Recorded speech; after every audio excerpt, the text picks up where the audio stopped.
Welcome to Morningstar.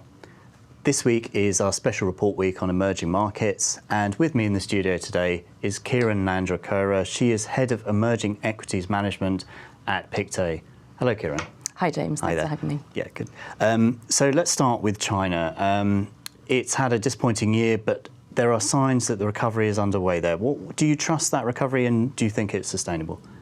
Yeah, it's an interesting one because we've been saying for a while that China's been running a kind of counter-cyclical policy this year, and this year it's actually been a support, which is in marked contrast to last year when it was a huge drag. But I think the recovery definitely has legs, and that's for three reasons. Firstly, we've got an improving credit impulse. So we already saw the total social financing numbers that came out this week, which were incredibly strong, and I think that shows that the government, rather than just talking a good talk, they're actually putting in hard assets, money behind the recovery, and would expect that to continue with things like infrastructure investment as well. So I think that's the first reason.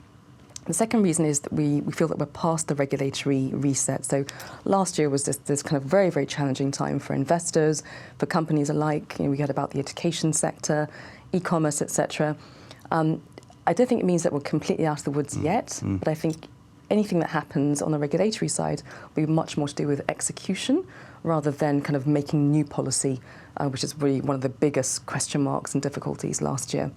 And just very finally, it does look, famous last words, it does look as though we're kind of getting past around US-China tensions. And I think that's really because when you've got the spectre of inflation in the US, when you do have additional tariffs on Chinese exports, there's now much more of a conversation around reducing those tariffs. And it doesn't mean it's a given, but I think it's a distinct possibility in a way that it wasn't last year. Sure, there's some signs of progress there.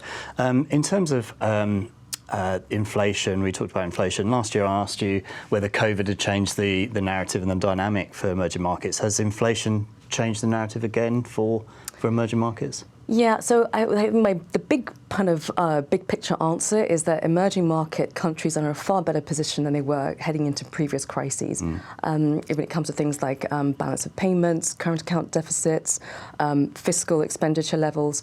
If you just take a step back, if you think about when we had COVID last year, that shut down a lot of supply chains, whether that's emerging or global, emerging or developed markets. Then you had an opening up of economies. You had this huge upswing in demand, and supply chains were just not well equipped to deal with that. Then on top of that, you layer on the Russia-Ukraine situation. Food inflation is completely spiking. So that brings us to where we are. But basically, it's a mix. The inflation issue is a mix of demand and both supply. But where I think, ironically, we're getting more signs of distress is probably more in the frontier side. Now, Sri Lanka is the most obvious example. We've had inflation of 40%. Food inflation is 60%.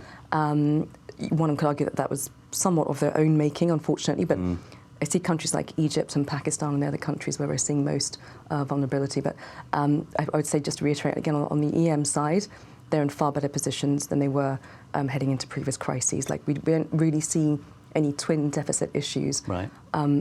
Just maybe a couple of countries where we'd have a couple of question marks would be Turkey and Thailand. But for the most part, I think they're in decent position. Okay, so there's more resilience there than the news headlines would suggest. Yeah. So, I mean, we talked about Russia there.